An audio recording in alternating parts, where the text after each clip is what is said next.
Hola, hola a todos, yo soy Dani. Hola chicos, ¿cómo están? Yo soy Cami. Y juntas somos Media Neurona. Estamos acá de vuelta después de un pequeño tiempo y tenemos el placer de tener una gran invitada el día de hoy. Tenemos junto con nosotras a Marina Cristina Chávez Prudencio, quien es instructora certificada de Kundalini Yoga por el Kundalini Research Institute, certificada como coach de salud y coach de vida por Grupo Lidera y Lidex por Universidad del Norte de UAN en México, consultora certificada de bienestar en aromaterapia por doTERRA, certificada en mindfulness por el Instituto de Mindfulness México, certificada como terapeuta en hipnosis de sanación por la Fundación Healing Hipnosis en Chile. En la actualidad ella está cursando la certificación CI Compassion Anchoring de Gabor, Made para trauma y adicciones. Y además es la directora del Centro Samadhi, Centro de Terapias Integrativas. Bueno, bienvenida, muchas gracias. Gracias chicas, buenas tardes, ¿cómo están todos? Y pues Dania, gracias por la invitación, igual Cami, yo más que contenta de estar acá para poder conversar. Bueno, el día de hoy tenemos a Marina con nosotras para poder hablar sobre un tema que nos llama mucho la atención, que quizás ya se ha escuchado bastante, pero no siempre se sabe mucho, ¿no? Lo que es la meditación y el mindfulness. Entonces aquí tenemos a ella para que nos explique un poquito más y podamos entender cuál es su conexión también con la salud mental. Entonces creo que la primera pregunta sería, ¿qué es el mindfulness? Bien, el mindfulness. Entendemos, digamos, la traducción de mindfulness es un poco rara porque es vivir presentes, ¿no? Sin embargo, para mí el mindfulness y dentro de lo que voy aplicando dentro de mi práctica, ya sea terapéutica, profesional, para mí es un estilo de vida, porque te enseña justamente a vivir presente, pero de manera compasiva, consciente, intencionada, dejando el juicio de lado. Entonces, me gusta mucho compartir esta definición porque te cambia la vida. Generalmente nosotros en nuestro pensamiento no estamos presentes, pues nuestro pensamiento puede estar o atrás en lo que pasó o muy adelante en lo que podría pasar y todavía no ha pasado. Entonces nuestro presente queda en nada y no vivimos en plenitud. Entonces, básicamente es esto, ¿no? Para mí un estilo de vida. Sin embargo, con el mindfulness nosotros contamos herramientas porque es un método para poder aprender a vivir presentes. Entonces, sí se lo puede enseñar, sí tiene muchos beneficios. Todos tenemos la capacidad de poder vivir presentes. Entonces, sí es una técnica, ¿no? Para aprender a conectar en cómo vivimos acá. Claro, dentro de la psicología ya se escucha incluso más, como decía Dani, el tema del mindfulness y de vivir presente, y me parece muy interesante el hecho de no juzgar, ¿no? Porque si bien intentamos estar presentes, siempre están estos pensamientos irracionales que nos llegan a la cabeza, y ¿cómo evitamos no juzgarnos o autojuzgarnos a nosotros mismos ante nuestras decisiones? Entonces, es muy buena pregunta, porque cuando nosotros aprendemos a no juzgarnos, en realidad entendemos y, bueno, desarrollamos una mirada autocompasiva hacia nosotros mismos. Entonces, a ver, para comenzar, el mindfulness tiene bases desde las artes contemplativas de Oriente, del budismo, por ejemplo. Entonces, ahí se vuelve como que una filosofía, ¿no? ¿Y en qué se basa el budismo? Pero no para practicar mindfulness tienes que mirar al budismo, porque justamente para mí el mindfulness es como la manera occidentalizada de entrar en un estado de conciencia plena en el presente. Pero esa conciencia, respondiendo a la pregunta, no va a ser la que me juzgue del cómo estoy en este presente. Y para eso desarrollar una mirada compasiva hacia uno mismo. Entonces, trabajamos mucho el tema de la autocompasión, trabajamos mucho el tema de la aceptación de lo que está pasando en este presente sin juzgarnos. Y justamente el mindfulness, creo que en algún otro episodio ya lo habíamos mencionado, se ha vuelto parte de las nuevas terapias de tercera generación que se utilizan bastante y que ya tienen evidencia científica de que sí realmente ayudan. Hace poco, justo ayer, estaba leyendo un poquito, ya desde la parte un poquito más neurobiológica del mindfulness, cómo puede cambiar las estructuras cerebrales. No sé si usted conoce un poquito, bueno, si Marina conoce más o menos cómo funciona esto, un poquito ya más de neurobiológico, si hay algún cambio estructural, cómo funciona. Sí, justamente lo que mencionas es muy interesante porque en los años 80, Jon Kabat-Zinn, quien fue el que le puso el nombre, digamos, de mindfulness, porque el médico con sus pacientes se dio cuenta que él con su práctica que compartía a sus pacientes, esos pacientes recibían mejor los tratamientos, su estado emocional mejoraba. Entonces digo, wow, ¿qué está pasando aquí? Entonces él desarrolló un programa que se llama MBCR, Mindfulness basado para la reducción de estrés, y lo aplicó para 8 semanas. Entonces, a partir de ahí, la neurociencia ha volcado la mirada al mindfulness porque ya había estructura de cómo estudiar, qué hacer. Entonces, ¿qué pasa con los cerebros de la gente que está en plena meditación? Entonces, hay estudios, por ejemplo, que han hecho a monjes budistas mientras están meditando, ¿no? Entonces les enchufan todo y de pronto se dan cuenta que es como que las neuronas que están ahí como pipocas saltando, ese pensamiento rumiante que generalmente tenemos que está enfocado a, ay, ¿ahora qué voy a hacer? ¿Por qué soy así? Lo que sea, o el problema que tengo, empiezas a meditar. Y han mostrado, ¿no?, que como que todo se aplaca. Y la zona prefrontal del cerebro, es como que también les han dado ese nombre de como el casco del minero. Esta parte se activa. Sí. Entonces es la parte del cerebro que está relacionada con tus emociones, la parte que te va a ayudar a conectar, que en realidad te va a dar esa presencia plena, ¿no?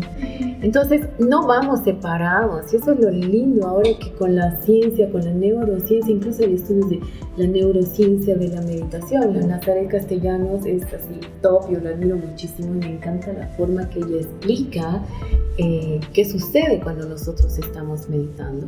Incluso han hecho estudios del cerebro, qué sucede cuando estamos teniendo ciertos tipos de respiraciones, porque trabajamos mucho con el enfoque atencional a tu respiración. Entonces, ¿qué pasa cuando estás haciendo una respiración consciente? ¿Qué pasa con el proceso de tu respiración? Entonces, es un mundo esto de la neurociencia y realmente yo creo que tendríamos que también poner atención a que finalmente pues somos seres integrales, mente, cuerpo, alma, y con la medicina alopática nos hemos ido al síntoma y no hay que ir pues contra el avance de la tecnología, de la ciencia, porque necesitas una operación, pues te operan, ¿no? O la medicación. Pero si vemos desde el otro lado, esta parte energética, espiritual, o sea, es parte de nuestra salud mental, emocional, corporal, o sea, somos un todo. Y ahora la ciencia lo está avalando. Entonces, en 2017 hay un estudio de la neurociencia para la respiración. ¿Qué pasa cuando inhalas por la nariz? ¿Qué pasa cuando inhalas por la boca? ¿Cómo es cómo pasa el aire? ¿Qué sucede en tu cerebro a nivel fisiológico? Pero si se dan cuenta, esto es parte de yoga. Hace 2000 años que la gente anda haciendo pranayamas, la respiración consciente. Entonces, es un conocimiento que viene de antes, pero como ahora la tecnología para probarlo se está dando... Exacto. Que ya está, ¿no? Incluso es muy cimentada el infinito dentro de la respiración en la psicología, los arcoíris, que es mucho que yo utilizo ahora en el internado con mis niños. Sí. Porque, bueno, no, justamente lo que decías, ¿no? Existen quizá enfermedades psicosomáticas que los doctores no le encuentran una razón fisiológica a la enfermedad. Sin embargo, ahí es cuando quizá acuden a nosotros ellos como psicólogos, ¿no? Para encontrar cuál es la causa emocional de lo que está sucediendo, y se encuentran. Que me llegan muchos pacientes que tienen enecopresis o eneuresis, que son como que se hacen pis constantemente o retienen las heces fecales por mucho tiempo, y no es una razón totalmente fisiológica. O sea, los doctores es como que ya no pasa nada, ¿no? O niños que llegan y tienen fiebre así un mes, es porque realmente tienen un trauma que les está afectando demasiado. Y bueno, dentro de la psicología o el tiempo burocrático que se nos exigen las instituciones públicas, ¿qué es lo primero que estoy yo apegándome a enseñar? Justamente es la respiración. porque no encuentro otra solución que no sea un poco conectarlos con ellos mismos, y el hecho de que sé que no te puedo sacar esta situación tan complicada en la que estás pasando, porque obviamente estos niños vienen y están en familias muy disfuncionales quizá, Claro. que no los puedes sacar de ese ambiente tan fácil, pero aquí cuando estás conmigo respiremos y hablemos de lo que tienes que hablar. Y generarle un espacio seguro a ese niño, ¿no? Creo que eso es súper interesante, ¿no? Alguna vez escuché que decían como si muchas veces no podemos controlar nada de lo que está pasando afuera, ni nuestros problemas, ni lo que ocurre, pero siempre podemos volver a nosotros. ¿Y qué es lo que podemos controlar? Nuestra respiración. Y eso siempre nos conecta y nos permite tener una perspectiva de las cosas. Me gustaría preguntarte, Marina, ¿cuál es la diferencia, si es que hay alguna, entre lo que es meditar y lo que es mindfulness, o si es una mezcla, o si, no sé? A ver, esa es muy buena pregunta porque hay muchas variantes para responder. Cuando uno entra en un estado meditativo, se vuelve él o la observadora de sí misma. ¿Qué tipo de observador? Un observador compasivo, una observadora amorosa, y empiezas a conectar con tu ser. Cuando haces mindfulness, a la larga pasa lo mismo, pero sí hay las técnicas, ¿no? O sea, hay diferentes formas de meditar. Entonces partamos por ahí, porque, por ejemplo, cuando haces yoga, el tipo de yoga también te va a jalar a qué tipo de meditación haces, ¿no? Pero puedes hacer una meditación en movimiento, puedes hacer los mantras que te llevan a través de la vibración del sonido, puedes entrar en un estado meditativo. Y la cosa es, ¿qué pasa cuando haces mindfulness? Cuando haces mindfulness, intencionalmente te desenfocas de ese pensamiento rumiante y te enfocas en lo que escojas para tu práctica, digamos, en tu respiración. O puedes enfocarte, no sé, en el sonido lejano y después vuelves a tu respiración. Entonces, para mí es lo mismo, porque llegas a la larga a un espacio de conexión con tu ser. Pero si hablas de mindfulness puro y estricto, pues hay un método, hay las prácticas formales, informales, hay toda la filosofía. Pero también puedes entrar en un estado meditativo bailando, o puedes entrar en un estado de presencia plena, ¿me entiendes? Es cuestión de idioma, de ponerle nombre, ¿no? Sí, de lo que quizás sea más apto para cada uno. Porque justamente eso es un dilema que tenemos con la Dani, que es el meditar, justamente, ¿no? Que muchas veces yo soy una persona muy sobrepensante y quizá muy ansiosa. Entonces la Dani me decía como que, pero intenta meditar. Y yo le digo, es que no puedo meditar porque cuando me pongo y me siento a querer meditar, empiezo a pensar más. Entonces es como que no puedo dejar de como poner la mente en blanco y que realmente esté en blanco. Entonces esto que me dices de una meditación con movimiento, quizás sí me pueda funcionar. El mindfulness tiene prácticas porque es un espectro grande de meditación en movimiento. El mindful walking, por ejemplo, meditas caminando, ¿no? O el mindful eating. Pero en realidad, ¿qué es? O sea, volverte presente en lo que estás haciendo, dejando de lado ese pensamiento rumiante. Pero hay prácticas y prácticas. Por ejemplo, gente que tiene TDAH o que es súper activa, es muy difícil que tú la sientes y digas, ya, medita, o sea, respira, enfócate en esto, porque su pensamiento va a ir, volver. Entonces, a mí me resulta mejor la práctica de yoga, digamos. Y sí, entrar de a poco con el mindfulness. Pero al final, yo siento que cada persona tiene que ir experimentando lo que le hace bien, ¿no? Y cómo lo hace.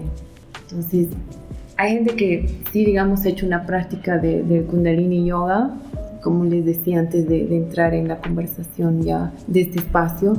Preparamos el cuerpo para entrar en un estado meditativo. Y la meditación puede ser diversa, puede ser en movimiento, puede ser solamente repitiendo un mantra o solamente respiración, o sino una meditación guiada. Pero con el mindfulness es como que más estructurado, ¿no? Entonces, para algunas personas más difícil. Entonces, hacemos mucho silencio, pero es un proceso. Y bueno, en el mindfulness también, en el MBSR que les decía, hay la práctica del yoga consciente. Entonces son movimientos también que te llevan a conectar con el cuerpo. Es de experimentarla, ¿no? ¿Y estas prácticas de mindfulness estarían como recomendadas para pacientes que ya tienen trastornos psiquiátricos un poquito más complejos? Dependiendo qué trastornos. Quizá pienso aquí, como en todo, ¿no? La psicología siempre es una ciencia que está agarrada a otras ciencias más. O sea, es un trabajo integrativo, ¿no? Con la medicina, con la psiquiatría, con nosotros mismos como psicólogos clínicos, quizá los que son. Y justamente debe ser esto, ¿no? Como buscar un trabajo integrativo quizá con un psicólogo más la medicación y ver cómo se puede acomodar para servir a las funciones de ese paciente, por así.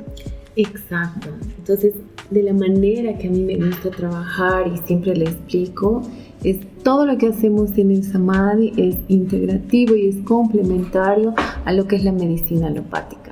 Entonces me encanta porque ya hay más psicólogos que están comprendiendo el abordaje que yo ofrezco en el Samadhi.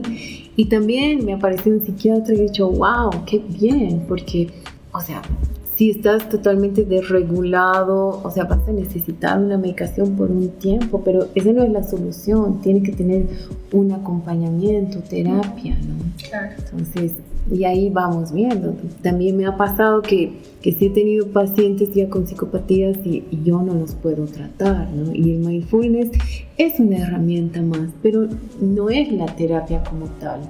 Entonces, el yoga, la meditación, mindfulness o la danza, o sea, van a permitir que el paciente, no sé, baje el cortisol del cuerpo, baje la ansiedad, se enfoque mejor y por ende rinda mejor en el trabajo, etcétera, etcétera. Pero si hay trauma de fondo, no va a llegar a mucho, o sea, necesita terapia. Pero y justamente el movimiento como tal que te ofrecen todas estas técnicas que tú utilizas va simplemente con el concepto de sublimación, ¿no?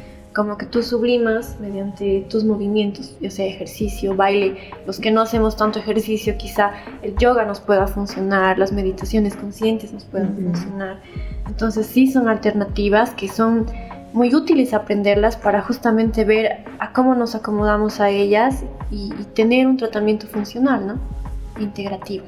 Lo que dices es bien interesante, ¿no? Porque es por el cuerpo que va a llegar la sanación. Y en realidad, o sea, ahorita estamos hablando de mindfulness, pero si entramos a temas terapéuticos, es por el cuerpo que vamos a lograr sanar, soltar ese trauma, digamos, que está ahí muy en el subconsciente, ¿no?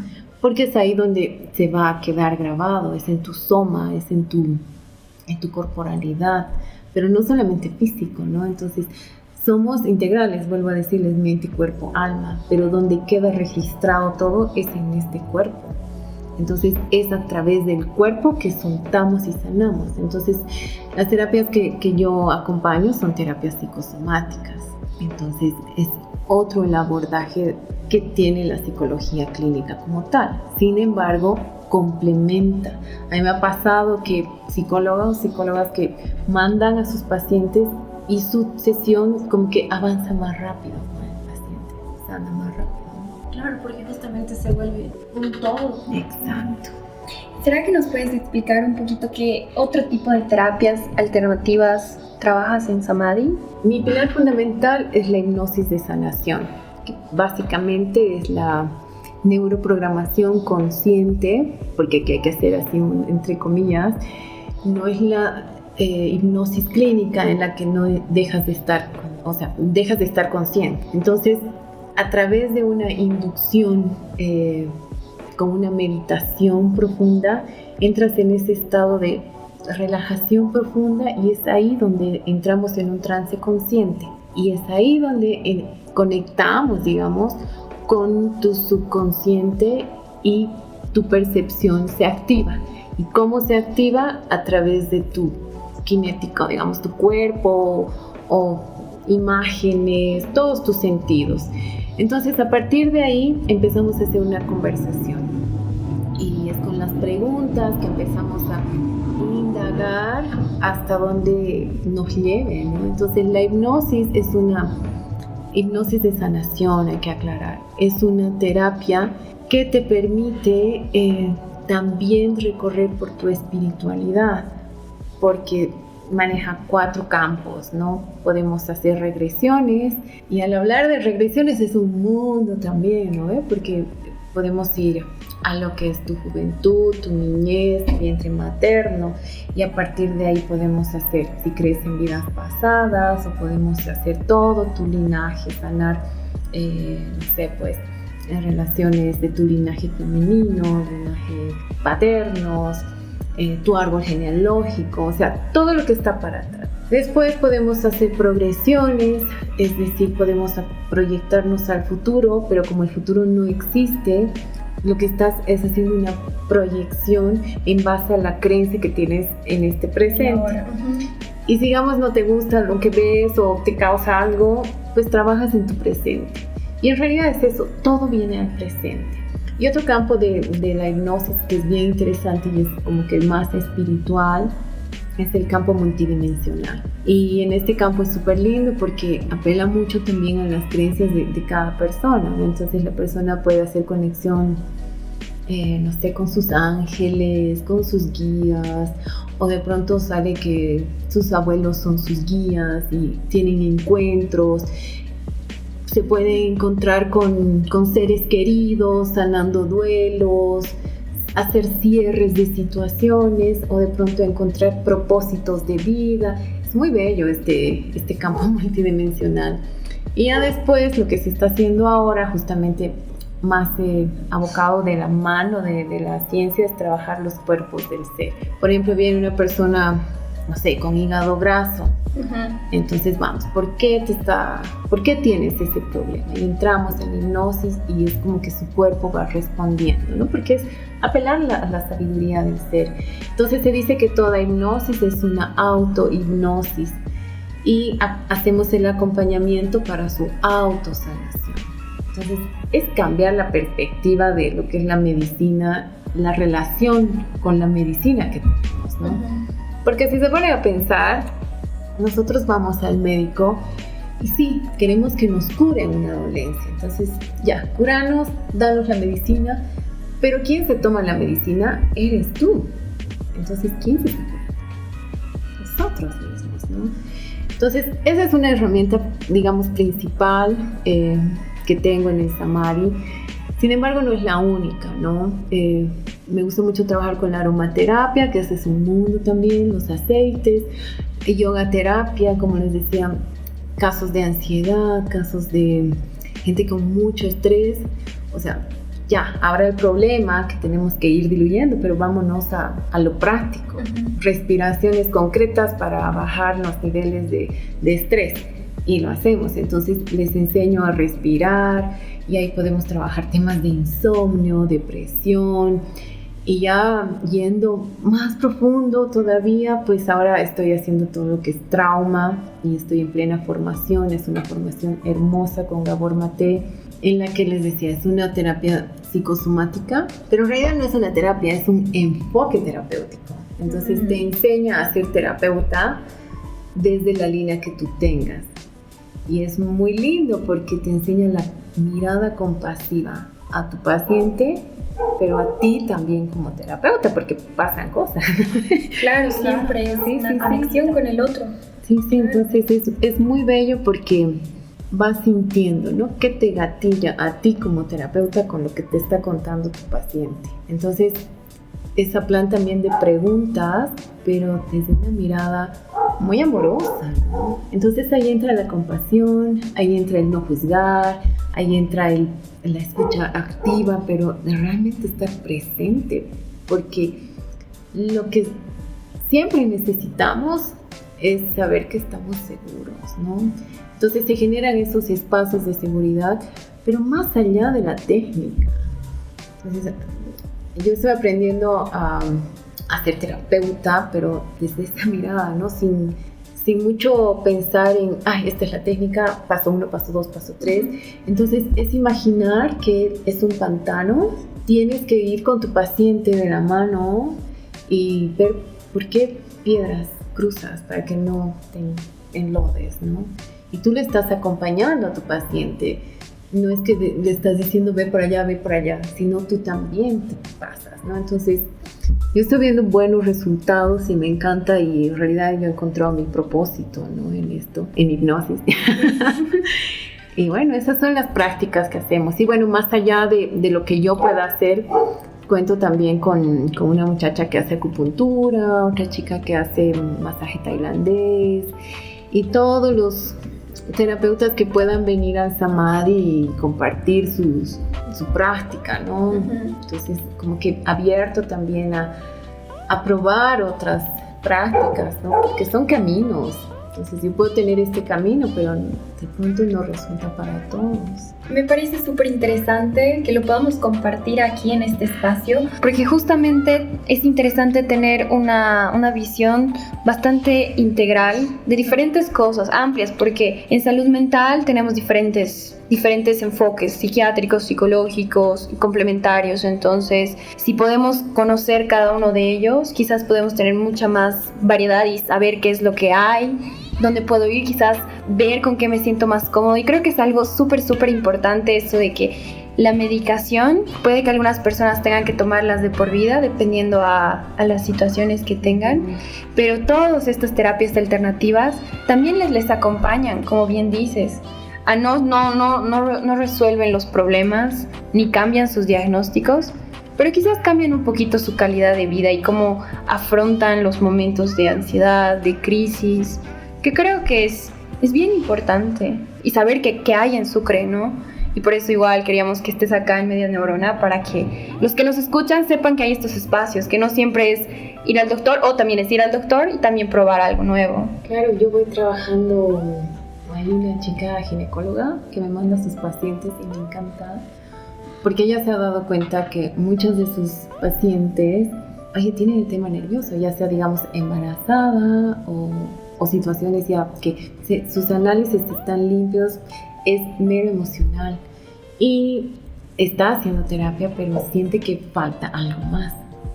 Entonces, me encanta, porque al final es eso, generar posibilidades y no cerrarnos, y sintiendo qué es lo que realmente me hace bien, e ir buscando, ¿no? Porque yo creo que cuando sentimos que ya se acabó, ya no hay luz, es cuando ya realmente no hay escapatoria, ¿no? En cambio, para mí es eso, generar posibilidades de sanación, y pues si se puede ayudar desde alguna manera, pues una belleza, ¿no? Entonces, y ese es el Samadhi, ¿no? Y me gusta mucho también hablar de la comunidad, porque cuando hay mucho sufrimiento, cuando hay trauma, surgen las desconexiones. Primero te desconectas con tu ser, después te desconectas con tu entorno inmediato, y después ya con un macro, ¿no? Entonces, lo que yo busco en los espacios comunitarios, digamos, cuando hacemos meditaciones grupales, todo no se vuelve terapéutico, pero es otra la relación de saber que vas a ir con un propósito. Por ejemplo, ahora hemos hecho una meditación por la paz, ¿no? Entonces, aparece gente que no venía hace años y de pronto se encuentra y dices, ya, sí, mi propósito, buscar paz. O sea, ¿qué haces? Una hora, no sé, cualquier día, pero es tu comunidad. Entonces ya te vas relacionando de otra manera, ¿no? Entonces es bien importante también sentirse parte, porque somos seres de apego. Necesitamos de pertenencia. Sí. Y justamente igual es lo que como Media Neurona buscamos, ¿no? Es el objetivo de generar una comunidad que vele por la salud mental. Quizás desde diferentes enfoques, técnicas, pero que al final es un mismo propósito y objetivo, ¿no? Sí, y otra pregunta, Marina. Sí. Sí, soy una persona que sobrepiensa un montón las cosas, pero que no me animo a ir, digamos, a estos espacios porque, no sé, ¿cómo podría yo comenzar o intentar comenzar a tener estas prácticas meditativas? ¿O en dónde quizás las podría encontrar si es que yo no me animo a ir a estos espacios? Me parece que están las redes. Bueno, sí, ¿no? YouTube. Ay, bueno, ese también es complejo. Pienso que el paso uno para realmente iniciar tu camino de sanación es aceptar que necesitas ayuda. si quieres hacer la terapia. Si estás buscando otro tipo de espacio, o sea, es solamente decir, ya, ok, necesito, lo voy a hacer, el animarse, ¿no? Entonces, para eso, lo que está en mis manos, y está, no es fuera de, o sea, es fuera de broma, ¿no? Justamente pensando en estas personas, he tenido un feedback bien bonito, que yo no lo había pensado en realidad, porque esto de las redes es como que también un mundo, ¿no? Y encuentras todo y realmente no sabes, pero puede funcionar, ¿no? Entonces, yo he empezado a compartir, por ejemplo, respiraciones o algunas cosas, algunas meditaciones o algunas herramientas, y me encanta porque al final todo el mundo está conectado, entonces tenemos que usar la tecnología también de alguna manera, ¿no? Pero si no estás mucho en tecnología, pues aquí en Surre tenemos el Samadhi, puedes apersonarte o puedes hacer una sesión individual y después ver. O sea, yo creo que es escuchar lo que estás necesitando en este momento, ¿no? Y, bueno, decir ya, sí, estoy rumiando todo el día, ahora ¿qué hago con esta información? O sea, claro, necesito hacer algo por mí, ese es el paso. Entonces, si ya estás escuchando el programa y pues te nace llamarme, pues yo reabierta, porque sí tengo pacientes que, no sé, les cuesta socializar, entonces se dan cuenta que una meditación grupal que no se habla de nada, ni siquiera hablas con nadie, vienes a meditar y ya te hace sentir parte. Entonces, un poco salir de la zona de confort en la que salir de la estás, zona de ¿no? confort. Sí, ¿no? Justamente es lo que les decía hace rato, el tener este trabajo integrativo, tanto como psicólogos como con otros espacios que nos puedan aperturar a tener este tipo de trabajo consciente. Y bueno, al final es lo que buscamos, ¿no? También como veladores de la salud mental que ya habíamos dicho. Sí, creo que al final se trata de no cerrarnos. Creo que es importante. Alguna vez yo me he encontrado con personas que, por ejemplo, alguna vez yo he hecho yoga o alguna vez yo he intentado hacer alguna práctica de mindfulness y me han dicho, pero esto no funciona, no es científico. Algunas personas que son muy católicas, muy estrictas, me han dicho, pero estás saliendo de la religión y lo ven desde un punto muy espiritual. Y muchas veces me he encontrado con este tipo de personas, pero al final creo que si dejamos de verlo desde ese lado, también tiene su ciencia, como bien lo ha mencionado, y está validado. Y por otro lado, no tiene tanto que ver por el lado de la espiritualidad o la religión. Es muy espiritual, pero también se puede ¿verdad? Tomarlo desde el punto de la salud, del bienestar. Entonces, sí, creo que algo que rescato hoy es aperturar la mente y buscar posibilidades, que las hay. Y bueno, eso. Muchas gracias, Marina. No sé si tienes algo más que decirnos. Bueno, yo encantada de estar acá. Con seguridad podríamos charlar horas. Y gracias por el espacio. Me ha encantado la charla. Siempre aprendo y es muy lindo poder conversar con ustedes en este espacio en particular, porque está enfocado a la salud mental, ¿no? Entonces, simplemente agradecerles. Y bueno, si están en un momento también de querer probar cosas y ver posibilidades para poder sentirse bien de manera integral, pues pueden visitar el Samadhi, pueden llamarme o pueden ver las redes que estoy empezando, activarlas. Pero es eso, ¿no? Aprendernos a sentir. O sea, porque estamos tan desconectados que no sentimos. Entonces les invito a eso, ¿no? Incluso en este momento yo las estoy sintiendo tan presente que me llena, pues. Entonces es sentir sintiéndonos. Y es muy bello y felicito al programa, la iniciativa y espero que les vaya muy bien y que tengan muchos programas más. Gracias. Qué lindo. Bueno. Eso, chicos, justamente igual estamos volviendo al espacio, quizá con una nueva energía, quizá con nuevos enfoques, y esperamos que nos sigan en todo este proceso que vamos a llevar con la Dani y que nos sigan igual con todos los invitados que vamos a tener, que estamos preparando, que quizá va a ser un poco más enfocado al hecho de discernir, ¿no? ¿Qué es lo que nosotros queremos, qué es lo que buscamos, sin discriminar a nadie? Ningún enfoque, ningún otro tipo de terapia. Simplemente somos humanos, que somos psicosocioemocionales, como ya le habíamos dicho. la psicología abarca es una ciencia muy grande que quizá no se enfoca tanto en el lado espiritual, que queramos hacerlo nosotros desde otros enfoques que tenemos y que nos traen eso. Gracias, chicos. Nos vemos. Chao. Chao, chao.